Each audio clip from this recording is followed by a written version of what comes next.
श्रीगुरुभ्यो नमः हरि ओम् योऽन्तः प्रविश्य वासमिमां सुप्तां सञ्जीवयत्यखिलशक्तिधरस्वधाम्ना पुण्यांश्च प्राणान् नमो भगवते पुरुषाय तुभ्यम् भवति धनुभावादिडमो कोऽपि वाग्मी जडमदिरभिजन्तुर्जायते प्राज्ञमौलिः सकलवचनचेतो देवता भारती सा ममसिद्धत्तां सन्निधिं मानसे च तपो विद्याविरक्त्यादिसद्गुणोघाकराणां वादिराजगुरुर्नन्दिहयग्रीवपदाश्रयान् मुकोऽपि यत्प्रसादेन मुकुन्दशयनायते राजराजायते रिक्तो राघवेन्द्रं तमाश्रये ब्रह्मचर्य हरिप्रीतिसुविद्यावादिनाम् इष्टदान्नकष्टः प्रेम्णः विद्यामान्यान् मुनिर्नुमः श्रीगुरुभ्यो नमः हरिः ओम्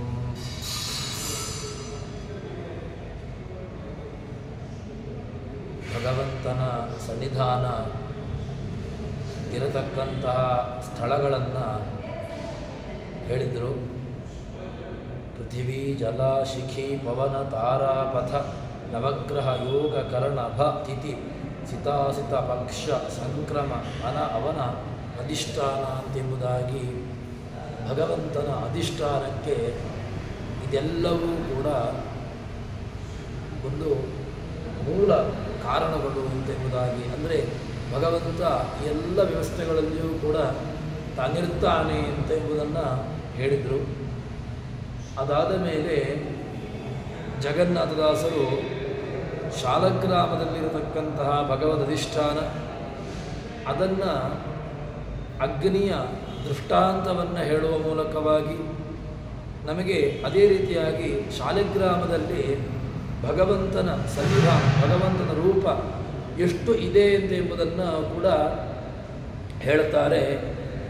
ಕಾದ ಕಾಂಚನದೊಳಗೆ ಶೋಭಿಪ ಅದಿತೇಯಾಸ್ಯನ ತೆರದಿ ಲಕ್ಷ್ಮೀಧವನು ಪ್ರತಿನದಿ ಶಾಲಿಗ್ರಾಮದೊಳಿಪ್ಪ 5,000 ಮೇಲೆ 35,500 ರೂಪದಿ ಭೂಧರಗಳ ಅಭಿಮಾನಿ ದಿವಿಜದೊಳಿಪ್ಪ ಅನವರತ. ಭಗವಂತ ಹೇಗಿದ್ದಾನೆ ಶಾಲಿಗ್ರಾಮದಲ್ಲಿ ಅಂತ ಕೇಳಿದರೆ, ಶಾಲಿಗ್ರಾಮ ಭಗವಂತನಿಗೆ ಒಂದು ಅಧಿಷ್ಠಾನ. ಆ ಭಗವಂತನ ಅಧಿಷ್ಠಾನಭೂತವಾಗಿರತಕ್ಕಂತಹ ಶಾಲಿಗ್ರಾಮದಲ್ಲಿ ಭಗವಂತ ಒಂದು ದೃಷ್ಟಾಂತವನ್ನು ಕೊಡ್ತಾರೆ. ಒಳ್ಳೆಯ ಚಿನ್ನ, ಆ ಚಿನ್ನವನ್ನು ಕಾಯಿಸಿದಾಗ ಏನಾಗ್ತದೆ? ಅಗ್ನಿ, ಅದರಲ್ಲಿ ಅಗ್ನಿಯ ಕಾಣ್ತದೆ. ಅದೇ ರೀತಿಯಾಗಿ ಅಗ್ನಿ ಯಾವ ರೀತಿಯಾಗಿ ಶೋಭಾಯಮಾನವಾಗಿ ಪ್ರಜ್ವಲಿಸ್ತಾ ಇರ್ತದೋ ಅದೇ ರೀತಿಯಾಗಿ ಭಗವಂತ ಆ ಪ್ರತಿದಿನದಲ್ಲಿಯೂ ಕೂಡ ಶಾಲಿಗ್ರಾಮದಲ್ಲಿ ಇರ್ತಾನೆ.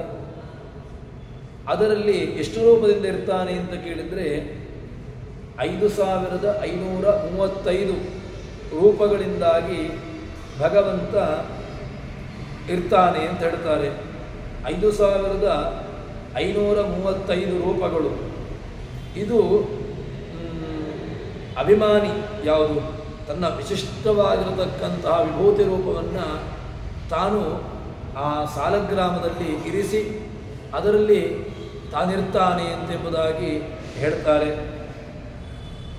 ಒಳ್ಳೆಯ ಕಬ್ಬಿಣ, ಅದನ್ನು ಬೆಂಕಿಯ ಸಂಪರ್ಕಕ್ಕೆ ತಂದಾಗ ಆ ಕಬ್ಬಿಣ ಪೂರ್ಣವಾಗಿ ಅದು ಅಗ್ನಿಯ ಸನ್ನಿಧಾನ ಉಳ್ಳದ್ದಾಗ್ತದೆ.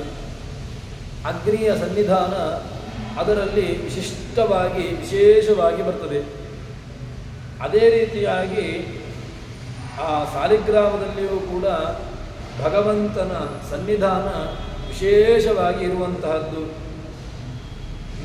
ನಾವು ನಿತ್ಯದಲ್ಲಿಯೂ ಕೂಡ ಹೇಳ್ತಾರೆ, ಶಾಲಿಗ್ರಾಮವದ್ಭವೋ ದೇವೋ ದೇವೋ ದ್ವಾರಾವತಿ ಭವ ಉಭಯೋ ಸಂಗಮೋ ಯತ್ರ ಮುಕ್ತಿಸ್ತತ್ರ ಸಂಶಯ ಅಂತ.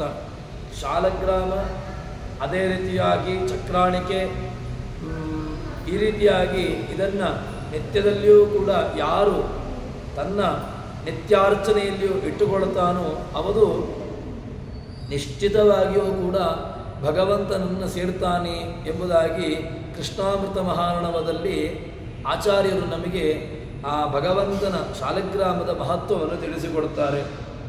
ಅಷ್ಟು ಮಾತ್ರವಲ್ಲದೆ ಆ ಭಗವಂತನ ರೂಪ ಎಷ್ಟಿದೆ ಅಂತ ಕೇಳಿದಾಗ ಪಂಚತ್ರಿಂಶಾಧಿಕೈ ಪಂಚಶತೈ ಪಂಚಸಹಸ್ರಕೈ ಶಾಲಗ್ರಾಮಸ್ಥಿತೋ ನಿತ್ಯಂ ಎಂಬುದಾಗಿ ಹೇಳ್ತಾರೆ. ಅಂದರೆ ಪಂಚಸಾಹಸ್ರಂ ಭಗವಂತನ 5535 ರೂಪಗಳು ನಿತ್ಯದಲ್ಲಿಯೂ ಕೂಡ ಅದರಲ್ಲಿ ಸನ್ನಿಹಿತವಾಗಿರ್ತದೆ ಎಂಬುದಾಗಿ ಹೇಳ್ತಾರೆ. ಅದಕ್ಕೋಸ್ಕರ ಏನೇ ನಾವು ತೀರ್ಥಾದಿಗಳನ್ನು ಮಾಡಬೇಕು ಅಂತಾದರೂ ಕೂಡ ಆ ತೀರ್ಥಕ್ಕೆ ಮುಖ್ಯವಾಗಿ ಏನು ಬೇಕು ಅಂತ ಕೇಳಿದರೆ ಎಷ್ಟೇ ಸ್ವರ್ಣಮಯವಾಗಿರತಕ್ಕಂತಹ ಪ್ರತಿಮೆಗಳಿರಲಿ, ಬಂಗಾರಮಯವಾಗಿರತಕ್ಕಂತಹ ಪ್ರತಿಮೆಗಳು ಎಷ್ಟಿದ್ರೂ ಕೂಡ ಶಾಲಗ್ರಾಮ, ಚಕ್ರಾಣಿಕ, ಅದೇ ರೀತಿಯಾಗಿ ಭಗವಂತನ ವಿಷ್ಣುಪಾದ, ಆ ವಿಷ್ಣುಪಾದ ಇದೆಲ್ಲವೂ ಕೂಡ ಇದ್ದಾಗ ಮಾತ್ರ ಅದು ತೀರ್ಥ ಅಂತ ಅನಿಸಿಕೊಳ್ಳುತ್ತದೆ. ಅದೇ ರೀತಿಯಾಗಿ ಈ ವಿಶಿಷ್ಟವಾಗಿರತಕ್ಕ ಸಂವಿಧಾನವುಳ್ಳಂತಹ ಶಾಲಗ್ರಾಮಕ್ಕೆ ಅಭಿಷೇಕವನ್ನು ಮಾಡಿದ್ದರಿಂದಾಗಿ ಮಾತ್ರ ಅದು ತೀರ್ಥ ಅಂತ ಅನಿಸಿಕೊಳ್ಳುವಂತಹದ್ದು. ಅದಕ್ಕೋಸ್ಕರ ಆ ಶಾಲಗ್ರಾಮಾದಿಗಳನ್ನು ನಾವು ನಿತ್ಯದಲ್ಲಿಯೂ ಕೂಡ ಅದನ್ನು ಪೂಜೆ ಅರ್ಚನಾದಿಗಳಿಗೆ ಇಟ್ಟುಕೊಳ್ಳಬೇಕು. ಶಾಲಿಗ್ರಾಮಾದಿಗಳು ಅದು ಹೇಗೆ, ಅದರಲ್ಲಿ ಆವಾಹನೆ ವಿಸರ್ಜನೆ ಬೇಕಾಗಿಲ್ಲ. ಯಾಕೆ? ಶಾಲಗ್ರಾಮದಲ್ಲಿ ದೇವರು ಸ್ವಯಂ ವ್ಯಕ್ತನಾಗಿ ಅದರಲ್ಲಿ ಇರುವಂಥವನು. ಅದರಲ್ಲಿ ವಿಸರ್ಜನೆ ಅಥವಾ ಅದರಲ್ಲಿ ಆವಾಹನೆ ಇತ್ಯಾದಿಗಳನ್ನು ಮಾಡಬೇಕು ಅಂತಿಲ್ಲ. ಯಾಕೆ ಅಂತಂದರೆ ಶಾಲಗ್ರಾಮದಲ್ಲಿ ಭಗವತ್ ಸನ್ನಿಧಾನ ನಿತ್ಯದಲ್ಲಿ ಯಾವತ್ತೂ ಕೂಡ ಇರುವಂತಹದ್ದಾದ್ದರಿಂದಾಗಿ ಅದನ್ನು ನಾವು ವಿಸರ್ಜನೆಯೋ ಅಥವಾ ಅದನ್ನು ಆವಾಹನೆಯೋ ಪ್ರಾವಾಹನೆಯೋ ಮಾಡಬೇಕು ಅಂತಿಲ್ಲ. ನಿತ್ಯದಲ್ಲಿಯೂ ಕೂಡ ಸನ್ನಿಹಿತನಾಗಿರತಕ್ಕಂತಹ ಭಗವಂತ ನಾವು ಗೃಹಸ್ಥರಿಗಾಗುವಾಗ ಹೇಗೆ ಅಂತ ಕೇಳಿದರೆ ಅದು ಒಂದು ಮುಷ್ಟಿಯಲ್ಲಿ ಬರಬೇಕು.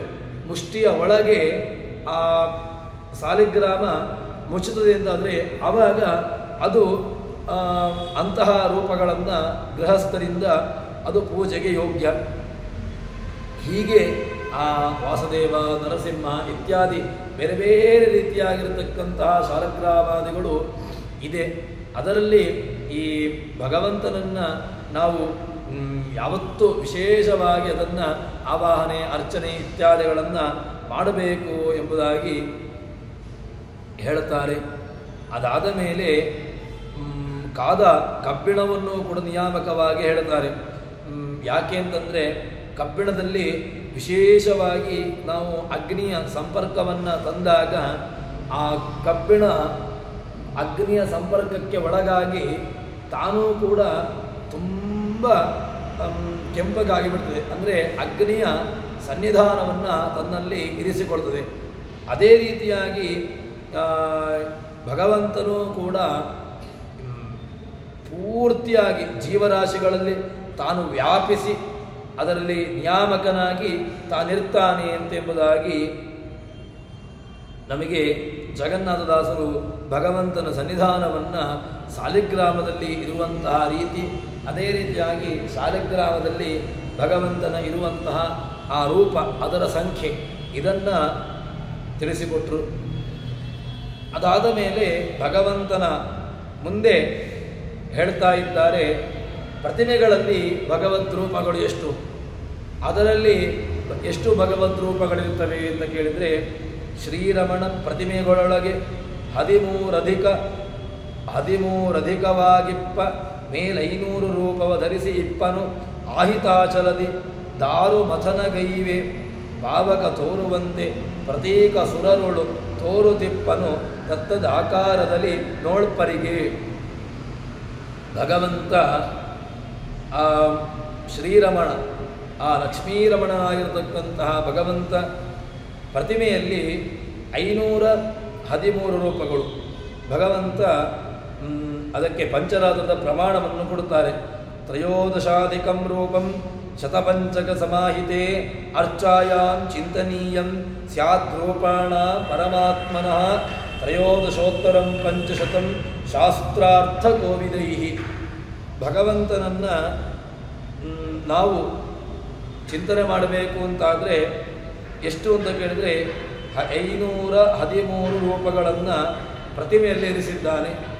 ಅಷ್ಟು ಮಾತ್ರವಲ್ಲದೆ ಹೇಗೆ ಇದ್ದಾನೆ ಅಂತ ಕೇಳಿದರೆ ಅದಕ್ಕೆ ಉತ್ತರವನ್ನು ಕೊಡ್ತಾರೆ. ದಾರುಮಥನಗೈವೆ. ದಾರುಮಥನ ಅಂದರೆ ನಾವು ಅರಣಿಯನ್ನು ಮಥನ ಮಾಡ್ತೇವೆ.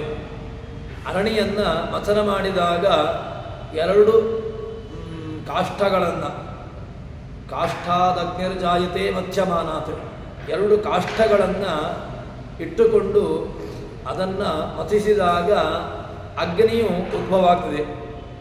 ಅರಣಿಯನ್ನು ಮಥನ ಮಾಡಿದಾಗ ಹೇಗೆ ಅಗ್ನಿಯು ಕಾಣಿಸ್ತದೋ ಅದೇ ರೀತಿಯಾಗಿ ಆ ದಾರು ಮಥನ ಬೈಗೈವೆ ಪಾವಕ ತೋರುವಂತೆ ಅದರಲ್ಲಿ ಅಗ್ನಿ ಕಾಣಿಸ್ತಾನೆ.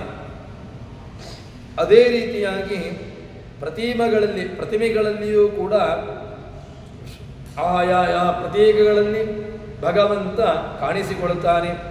ಹೇಗೆ, ಯಾರಿಗೆ ಕಾಣಿಸಿಕೊಳ್ತಾನೆ ಅಂತ ಕೇಳಿದರೆ ಅದನ್ನು ಯಾರು ಚಿಂತನೆ ಮಾಡುತ್ತಾರೆ, ಆ ಪ್ರತಿಮೆಯನ್ನು, ಆ ಪ್ರತಿಮೆಯಲ್ಲಿರತಕ್ಕಂತಹ ಭಗವದ್ ರೂಪವನ್ನು ಯಾರು ಸರಿಯಾಗಿರತಕ್ಕಂತಹ ರೀತಿಯಿಂದ ಅದನ್ನು ಯೋಚನೆ ಮಾಡ್ತಾರೋ, ಅದನ್ನು ಒಳ್ಳೆಯ ರೀತಿಯಲ್ಲಿ ಅದನ್ನು ಚಿಂತನೆ ಮಾಡ್ತಾರೋ ಅಂತಹ ಚಿಂತನೆ ಮಾಡುವಂಥವರಿಗೆ ಭಗವಂತ ಕಾಣಿಸಿಕೊಳ್ತಾನೆ ಅಂತ ಹೇಳ್ತಾರೆ. ಹೀಗೆ ದಾರು ಮಥನವಗೈವೆ, ಯಾರು ಒಳ್ಳೆಯ ಅರಣಿಯಲ್ಲಿ ಅಗ್ನಿ ಎಂಬುದು ವಿಶೇಷ ಇರುವಂತಹದ್ದೇ. ಯಾಕೆ ಅರಣಿಯನ್ನು ನಾವು ಮಥನ ಮಾಡಿದೆವು ಅಂತ ಹೇಳಿದರೆ, ಅರಣಿ ಎರಡು ಕಟ್ಟಿಗೆಗಳು ತಿಕ್ಕಿ ಅದರಿಂದಾಗಿ ಅಗ್ನಿ ಕಾಣಿಸ್ತದೆ. ಅದೇ ರೀತಿಯಾಗಿ ಪ್ರತೀಕ, ಆ ಪ್ರತೀಕದಲ್ಲಿ ಸನ್ನಿಹಿತವಾಗಿರತಕ್ಕಂತಹ ಭಗವಂತ, ಇದನ್ನು ಕಾಣಬೇಕು ಅಂತಾದರೆ ಅದಕ್ಕೆ ಅಭಿಮಾನಿ ದೇವತೆಗಳೊಳಗೆ ಯಾವ ಪ್ರತೀಕ ಇದೆ, ಆ ಪ್ರತೀಕದೊಳಗೆ ಪ್ರತೀಕ ಯಾವುದೋ ದೇವತೆ, ಆ ದೇವತೆಗಳ ಒಳಗೆ ಆ ರೂಪ ಅಭಿಮಾನಿ ದೇವರು ಕಾಣ್ತಾನೆ. ಅಂತಹ ಇದನ್ನು ಕಾಣುವಂಥವರಿಗೆ ಭಗವಂತ ತತ್ತದ್ರೂಪದಲ್ಲಿ ಕಾಣಿಸಿಕೊಳ್ಳುತ್ತಾನೆ ಅಂತ ಹೇಳ್ತಾರೆ. ಅದಾದ ಮೇಲೆ ನಮಗೆ ಮನೆಯಲ್ಲಿ ನಾವು ಅರ್ಚನೆ ಮಾಡಬೇಕು, ಪೂಜಾದಿಗಳನ್ನು ಮಾಡಬೇಕು ಅಂತಾದರೆ ಪಂಚಲೋಹ, ಸುವರ್ಣ, ರಜತ, ತಾಮ್ರ ಇತ್ಯಾದಿ ಪ್ರತಿಮೆಗಳನ್ನು ಹೇಳ್ತಾರೆ. ಅದು ಕೂಡ ಹೇಗೆ ಮುಷ್ಟಿಯ ಒಳಗಿರಬೇಕು ಅಂತ ಹೇಳ್ತಾರೆ. ಮುಷ್ಟಿಗಿಂತ ಮೇಲಿರತಕ್ಕಂತಹ, ಮುಷ್ಟಿಯಿಂದ ಹೊರಕ್ಕೆ ಬರುವಂತಹ ಪ್ರತಿಮೆಗಳನ್ನು ನಾವು ಮನೆಯಲ್ಲಿ ಇಟ್ಟುಕೊಂಡು ಅದನ್ನು ಪೂಜಾದಿಗಳನ್ನು ಮಾಡುವಂತಹದ್ದಿಲ್ಲ. ಯಾಕೆಂತಂದರೆ ಅದನ್ನು ಮನೆಯಲ್ಲಿ ಪೂಜೆ ಮಾಡಲಿಕ್ಕಿಲ್ಲ. ಆದ್ದರಿಂದ ಮತ್ತೊಂದು ಏನು ಪ್ರತಿಮೆಗಳಿದೆ, ಆ ಪ್ರತಿಮೆಗಳು ಯಾವ ರೀತಿಯಾಗಿ ಶಾಸ್ತ್ರಕಾರರು ನಮಗೆ ನಿಯಮವನ್ನು ಹಾಕಿಕೊಟ್ಟಿದ್ದಾರೆ, ಆಯಾಯ ನಿಯಮಾನುಸಾರವಾಗಿ ಮಾತ್ರ ಆ ಪ್ರತಿಮೆ ರಚನೆ ಆಯಿತು ಅಂತಾದರೆ ಮಾತ್ರ ಆವಾಗ ಆ ಪ್ರತಿಮೆಗಳು ಯೋಗ್ಯ ಅನ್ನಿಸಿಕೊಳ್ತದೆ. ಅದರಲ್ಲಿ ಆವಾಹನೆ, ಅದರಲ್ಲಿ ಅರ್ಚನೆ ಇತ್ಯಾದಿಗಳನ್ನು ಮಾಡಬಹುದು. ಶಾಸ್ತ್ರ ನಿಷಿದ್ಧವಾಗಿರತಕ್ಕಂಥ, ಅದೇ ರೀತಿಯಾಗಿ ಶಾಸ್ತ್ರ ವಿರುದ್ಧವಾಗಿರತಕ್ಕಂತಹ ಪ್ರತಿಮೆಗಳು, ಇನ್ನು ಯಾವುದೋ ಅವೈಷ್ಣವ ಪ್ರತಿಮೆಗಳು, ವಿಷ್ಣು ಇನ್ಯಾವುದೋ ಅವೈಷ್ಣವರಿಂದ ಅರ್ಚಿತವಾಗಿರತಕ್ಕಂತಹ ಪ್ರತಿಮೆಗಳು, ಇಂತಹ ಪ್ರತಿಮೆಗಳನ್ನು ಯಾವ ಕಾಲಕ್ಕೂ ಕೂಡ ನಾವು ನಮ್ಮ ಅರ್ಚನೆ, ಪೂಜೆ ಇತ್ಯಾದಿಗಳಲ್ಲಿ ಅದನ್ನು ಅಳವಡಿಸಿಕೊಳ್ಳಬಾರದು, ಅದನ್ನು ಪೂಜಿಸಬಾರದು ಎಂಬುದಾಗಿ ಇದರ ಅರ್ಥ. ಮುಖ್ಯವಾಗಿ ಏನು ಅಂತಂದರೆ, ಆ ಪ್ರತಿಮೆಯನ್ನು ಅದರಲ್ಲಿ ಚಿಂತನೆ, ಆ ಚಿಂತನೆ ಮಾಡುವಂತಹ ರೂಪಗಳು ಎಷ್ಟು ಅಂತ ಕೇಳಿದರೆ ಭಗವಂತ 513 ರೂಪಗಳಿಂದ ಅವನು ಅದರಲ್ಲಿರ್ತಾನೆ. ಪ್ರತಿಮೆಗಳಲ್ಲಿ ಭಗವಂತನ ಆಹಿತಾಚಲ ಎಂಬುದಾಗಿ ರೂಪ, ಆ ಆಹಿತಾಚಲ ಎಂಬಂತಹ ರೂಪದಿಂದಾಗಿ ಭಗವಂತ ಇರ್ತಾನೆ. ಅದರಲ್ಲಿ ಆಹಿತಾಚಲ ಎಂಬಂತಹ ರೂಪ ಅದು 513 ಸಂಖ್ಯೆಯಲ್ಲಿ ಇರುವಂತಹದ್ದು ಎಂಬುದಾಗಿ ನಮಗೆ ಸಂಖ್ಯೆಯನ್ನು ಕೂಡ ಅದನ್ನು ಹೇಳ್ತಾರೆ. ಆದ್ದರಿಂದ ಆ ಭಗವಂತನನ್ನು ಚಿಂತನೆ ಮಾಡುವಾಗ, ಆ ಪ್ರತಿಮೆಗಳನ್ನು ಅರ್ಚನೆ ಮಾಡುವಾಗ, ಪ್ರತಿಮೆಗಳಲ್ಲಿ ನಾವು ಅಭಿಷೇಕಾದಿಗಳನ್ನು, ಪ್ರತೀಕಗಳಿಗೆ ಅಭಿಷೇಕಾದಿಗಳನ್ನು ಮಾಡುವಾಗ ಭಗವಂತನ ಅಷ್ಟು ಸನ್ನಿಧಾನವುಳ್ಳಂತಹದ್ದು ಎಂಬ ಚಿಂತನೆಯಿಂದಾಗಿ ನಾವು ಮಾಡಬೇಕು ಎಂಬುದಾಗಿ ನಮಗೆ ಹೇಳ್ತಾ ಇದ್ದಾರೆ. ಇನ್ನು ಕರಣಗಳಲ್ಲಿ ಭಗವಂತನ ರೂಪ ಎಷ್ಟು? ಕರಣಗಳಲ್ಲಿಯೂ ಕೂಡ ಭಗವಂತನ ರೂಪ ನಿಯಾಮಕ ರೂಪ ಇದೆ.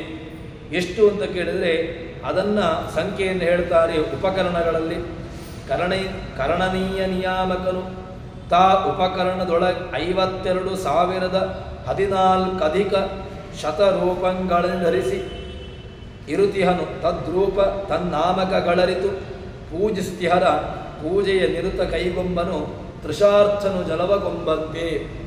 ಭಗವಂತ ಉಪಕರಣಗಳು ಅಂತ ಹೇಳಿದರೆ ಯಾವುದು ಅಂತ ಕೇಳಿದರೆ ಮನಸ್ಸಿಗೆ ಸ್ವತಂತ್ರ ನಿಯಾಮಕವಾಗಿರತಕ್ಕಂತಹ ಹರಿಯ ಉಪಕರಣಗಳು ಯಾವುದೆಲ್ಲ ಅಂತ ಕೇಳಿದರೆ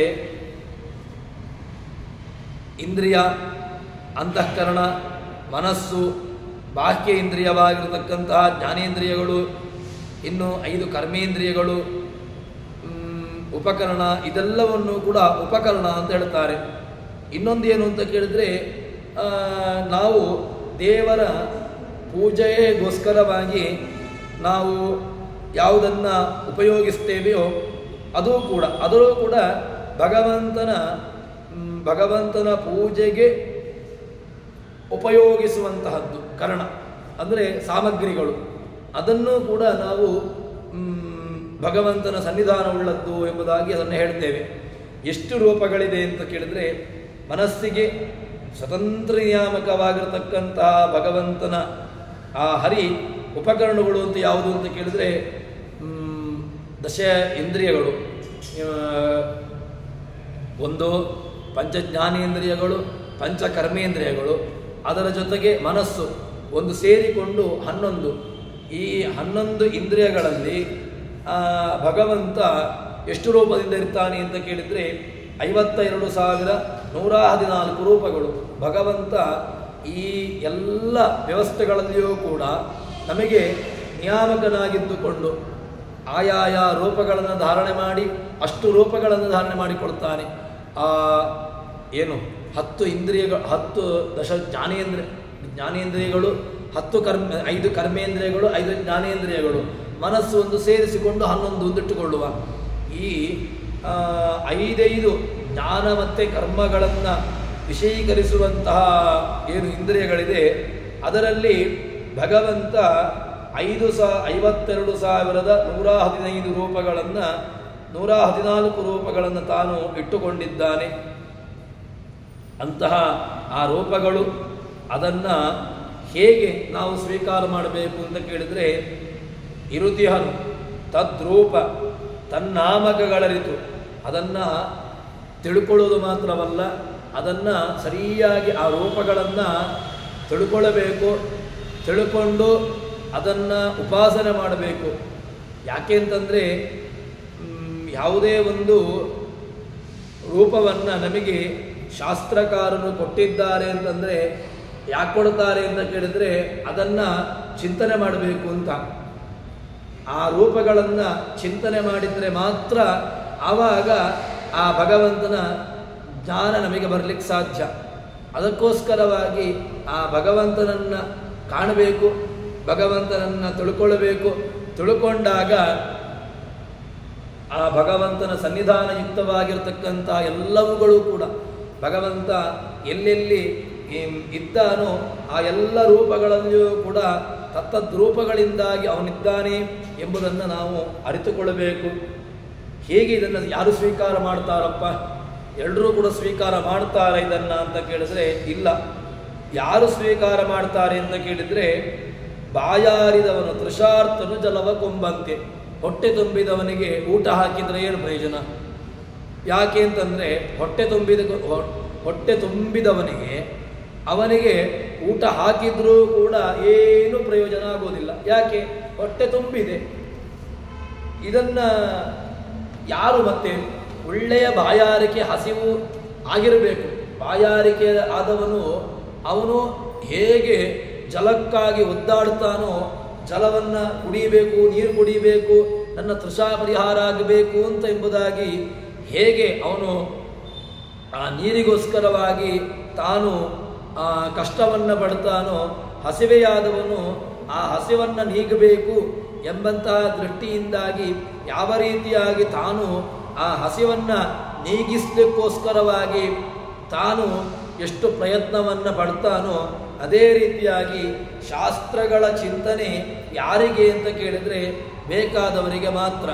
ಇದನ್ನು ಯಾರೂ ಕೂಡ ಜಲೇನಾಪಿ ಜಗನ್ನಾಥ ಪೂಜಿತ ಕ್ಲೇಶನಾಶನ ಪರಿತೋಷಂ ಪ್ರಯಾತ್ಯಾಶು ತೃಷಾರ್ಥ ಯಥಾಜಲೈ ಅಂತ ಕೃಷ್ಣಾಮೃತ ಮಹಾನ್ನವದಲ್ಲಿ ಆಚಾರ್ಯರು ನಮಗೆ ಹೇಳ್ತಾರೆ. ಏನು ಅಂತ ಕೇಳಿದರೆ ಜಲೇನಾವಿ ಪೂಜಿತ, ಭಗವಂತನನ್ನು ಪೂಜಿಸಲಿಕ್ಕೆ ಅದು ಬೇಕು ಇದು ಬೇಕು ಅಂತಿಲ್ಲ.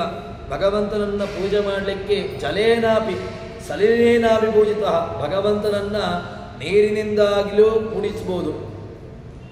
ಆ ಪೂಜಿತ ಕ್ಲೇಶನಾಶನ, ಅವನನ್ನು ನಾವು ಪೂಜಿಸಿದೆವು ಅಂತ ಹೇಳಿದ್ರೆ ನಮಗೆ ಬಂದಿರತಕ್ಕಂತಹ ಬರುವಂತಹ ಎಲ್ಲ ಕ್ಲೇಶಾದಿಗಳನ್ನು ನಾಶ ಮಾಡ್ತಾನೆ.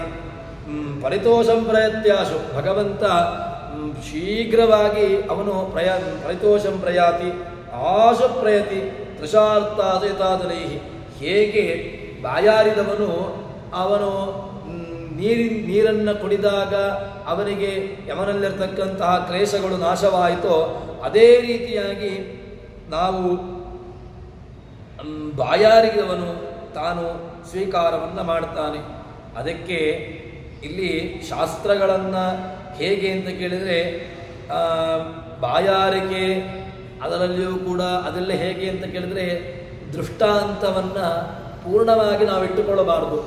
ನಹಿ ದೃಷ್ಟಾಂತೆ ಸರ್ವಸಾಮ್ಯಂ ಅಂತ ಒಂದು ದೃಷ್ಟಾಂತವನ್ನು ಹೇಳ್ತೇವೆ ಅಂತ ಆದರೆ ಆ ದೃಷ್ಟಾಂತದಲ್ಲಿರತಕ್ಕಂಥದ್ದೆಲ್ಲವೂ ಕೂಡ ಅದು ನಮಗೆ ನಾವು ಹೇಳುವಂತಹ ವಿಷಯಕ್ಕೆ ಸಂಬಂಧ ಪಡಬೇಕು ಅಂತಿಲ್ಲ.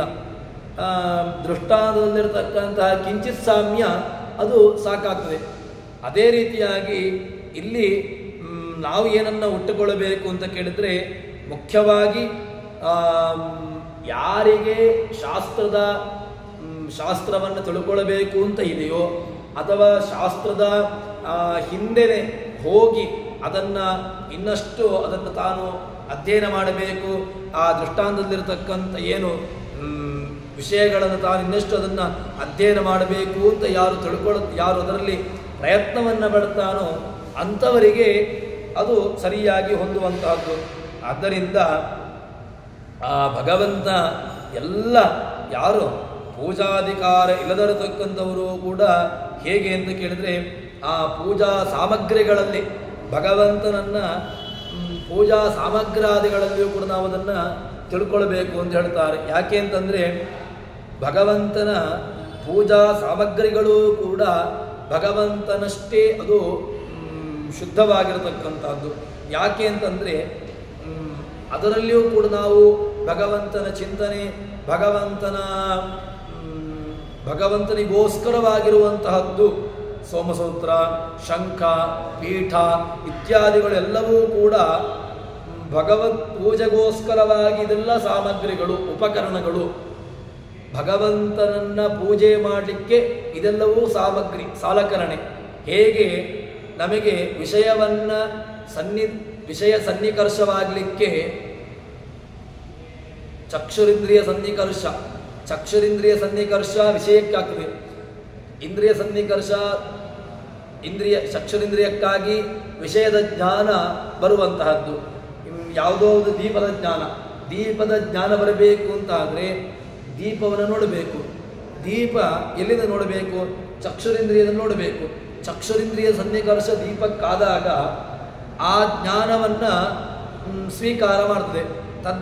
ಆವಾಗ ಏನಾಯಿತು ಅಂತ ಕೇಳಿದ್ರೆ ಅದರಿಂದ ನಮಗೆ ಜ್ಞಾನ ಬರ್ತದೆ. ಈ ರೀತಿಯಾಗಿ ಆ ಜ್ಞಾನ ಎಲ್ಲವೂ ಕೂಡ ಭಗವಂತನ ಪೂಜೆಗೋಸ್ಕರವಾಗಿ ಎಂಬಂತಹ ವಿಚಾರವನ್ನು ಹೇಳ್ತಾರೆ. ಇದನ್ನು ಸ್ವೀಕಾರ ಮಾಡುವುದು ಯಾರು ಅಂತ ಕೇಳಿದಾಗ ತೃಷಾರ್ಥನು ಜಲವ ಕೊಂಬಂತೆ, ಯಾರಿಗೆ ಹಸಿವೆಯಾಗಿದೆ ಅವರು ಸ್ವೀಕಾರ ಮಾಡ್ತಾರೆ. ನಮಗೆ ಪಾಠವನ್ನು ಮಾಡುವಾಗ ಹೇಳ್ತಾ ಇದ್ರು ಹಸಿವಿರಬೇಕು ಅಂತ. ಗುರುಗಳು ಹೇಳ್ತಾ ಇರ್ತಕ್ಕಂತಹದ್ದು, ಯಾರಿಗೆ ಹಸಿವಿದೆ ಅವನು ಅಧ್ಯಯನವನ್ನು ಮಾಡ್ತಾನೆ ಅಂತ. ಹಸಿವುಂಟು ಅಂತಾದರೆ ಮಾತ್ರ ತಾನೆ ನಾವು ಯಾವುದೇ ಇದರಲ್ಲಿ ಪ್ರವೃತ್ತಿಯನ್ನು ಮಾಡುವುದು. ಯಾವಾಗ ನಮಗೆ ಹಸಿವಾಗಬೇಕು, ಹಸಿವೆ ಆಯಿತು ಅಂತಾದಾಗ ನಾವು ಪ್ರಯತ್ನವನ್ನು ಪಡ್ತೇವೆ. ಆ ಹಸಿವೆಯನ್ನು ನೀಗಿಸಲಿಕ್ಕೆ ಬೇಕಾಗಿರತಕ್ಕಂತಹ ಪ್ರಯತ್ನಗಳು. ಏಕಾದಶಿ ದಿವಸ ವಿಪರೀತವಾಗಿ ಹಸಿವಾಗಲಿಕ್ಕೆ ಶುರುವಾಗ್ತದೆ. ಹೊಟ್ಟೆಯಲ್ಲಿ ಏನೂ ಇರುವುದಿಲ್ಲ. ಹೊಟ್ಟೆಯಲ್ಲಿ ಏನೂ ಇಲ್ಲದಿರುವುದರಿಂದಾಗಿ ಆ ಹಸಿವೆಯನ್ನು ಪರಿಹಾರ ಮಾಡಿಕೊಳ್ಳಬೇಕು. ಅದಕ್ಕೇನು ಮಾಡ್ತೇವೆ ಅಂತ ಕೇಳಿದರೆ ಹಸಿವೆಯನ್ನು ಪರಿಹಾರ ಮಾಡಿಕೊಳ್ಳಲಿಕ್ಕೆ ಏನೇನೋ ಆಹಾರಗಳನ್ನು ಹುಡುಕ್ಲಿಕ್ಕೆ ಶುರು ಮಾಡ್ತೇವೆ. ಆಹಾರಗಳು ಅದು ಬೇರೆ ದಿವಸ ನೆನಪಾಗುವುದಿಲ್ಲ. ಯಾವತ್ತು ಏಕಾದಶಿ ಇರ್ತದೋ ಅಂತಹ ದಿನವೇ ಇಂತಹ ಅದ್ಭುತವಾಗಿರತಕ್ಕಂತಹ ವಿಚಾರಗಳು ಅಥವಾ ಪದಾರ್ಥಗಳು ನಮಗೆ ಅದರ ನೆನಪುಗಳು ಬರುವಂತಹದ್ದು. ಅದಕ್ಕೋಸ್ಕರ ನಾವೀಗ ಆ ತೃಷಾ ಪರಿಹಾರ, ಹಸಿವೆಯನ್ನು ಪರಿಹಾರ ಮಾಡಿಕೊಳ್ಳಬೇಕು ಎಂಬಂತಹ ದೃಷ್ಟಿಯಿಂದಾಗಿ ಬೇರೆ ಬೇರೆ ಅದಕ್ಕೆ ಕಷ್ಟವನ್ನು ಪಟ್ಟುಕೊಂಡು ನಾವು ಆ ಹಸಿವೆಯನ್ನು ನೀಗಿಸಿಕೊಳ್ಳುತ್ತೇವೆ. ಅದೇ ರೀತಿಯಾಗಿ ನಮಗೆ ಹಸಿವೆ ಬೇಕು. ಯಾವ ಹಸಿವು ಅಂತ ಕೇಳಿದರೆ ಜ್ಞಾನದ ಹಸಿವು ಬೇಕು ಅಂತ ಹೇಳ್ತಾರೆ. ಜ್ಞಾನದ ಹಸಿವು ಇದ್ದಾಗ ಆ ಜ್ಞಾನದ ಹಸಿವನ್ನು ಪರಿಹಾರ ಮಾಡಿಕೊಳ್ಳಿಕ್ಕೋಸ್ಕರ ಏನು ಮಾಡ್ತಾನೆ? ಇನ್ನಷ್ಟು ಅಧ್ಯಯನದಲ್ಲಿ ತೊಡಗಿಕೊಳ್ತಾನೆ. ತಾನು ಇನ್ನಷ್ಟು ಆ ವಿಚಾರಗಳಲ್ಲಿ ತನ್ನನ್ನು ತಾನು ತೊಡಗಿಸಿಕೊಳ್ತಾನೆ. ತಾನು ಇನ್ನಷ್ಟು ಅದರಲ್ಲಿ ಪ್ರಯತ್ನವನ್ನು ಪಡಬೇಕು. ತಾನು ಇನ್ನಷ್ಟು ಅದಕ್ಕೋಸ್ಕರವಾಗಿ ತಾನು ಓದಬೇಕು, ಅಧ್ಯಯನವನ್ನು ಮಾಡಬೇಕು, ಅಥವಾ ಅದಕ್ಕೆ ಬೇಕಾಗಿರತಕ್ಕಂತಹ ಸಾಮಗ್ರಿಗಳನ್ನು, ಸಲಕರಣೆಗಳನ್ನು ತಾನು ಒಟ್ಟು ಮಾಡಿಕೊಳ್ಳಬೇಕು. ಈ ರೀತಿಯಾಗಿ ಪ್ರಯತ್ನವನ್ನು ಪಡ್ತಾನೆ. ಆ ಪ್ರಯತ್ನ ಪಟ್ಟಾಗ ಅವನಿಗಿರತಕ್ಕಂತಹ ಹಸಿವು ಅದು ಪರಿಹಾರವಾಗ್ತದೆ. ಆ ರೀತಿಯಾಗಿ ಇಲ್ಲಿ ನಮಗೆ ಏನಾಗಬೇಕು ಅಂತ ಕೇಳಿದ್ರೆ ಅಧ್ಯಯನ ಮಾಡಬೇಕು ಎಂಬಂತಹ ಹಸಿವು ಇರಬೇಕು. ಈ ಅಧ್ಯಯನ ಮಾಡಬೇಕು ಎಂಬಂತಹ ಹಸಿವಿದ್ದಾಗ ಆವಾಗ ಆ ಅಧ್ಯಯನದಲ್ಲಿ ತೊಡಗಿಸಿಕೊಳ್ತಾರೆ. ಅಧ್ಯಯನದಿಂದಾಗಿ ಮತ್ತಷ್ಟು ಅಧಿಕವಾಗಿರತಕ್ಕಂತಹ ಜ್ಞಾನ ಅವನಿಗೆ ಬರ್ತದೆ, ಉಪಲಭಿಸಿದೆ ಎಂಬುದಾಗಿ ನಮಗೆ ಜಗನ್ನಾಥದಾಸರು ಹೇಳ್ತಾ ಇದ್ದಾರೆ. ಈ ರೀತಿಯಾಗಿ ನಮ್ಮನ್ನು ಇನ್ನಷ್ಟು ಆ ಹಸಿವು ಯಾವುದು ಜ್ಞಾನವೆಂಬಂತಹ ಹಸಿವು ಅದು ಇನ್ನಷ್ಟು ಅಧಿಕವಾಗಲಿ.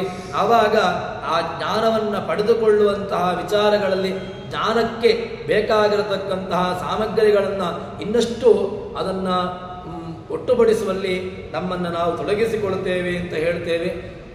ಹೀಗೆ ಹೇಳಿ ಇವತ್ತಿನ ಈ ಪ್ರವಚನವನ್ನು ಹರಿಪ್ರಿಯತಾ ಶ್ರೀಕೃಷ್ಣಾರ್ಪಿತಮಸ್ತು.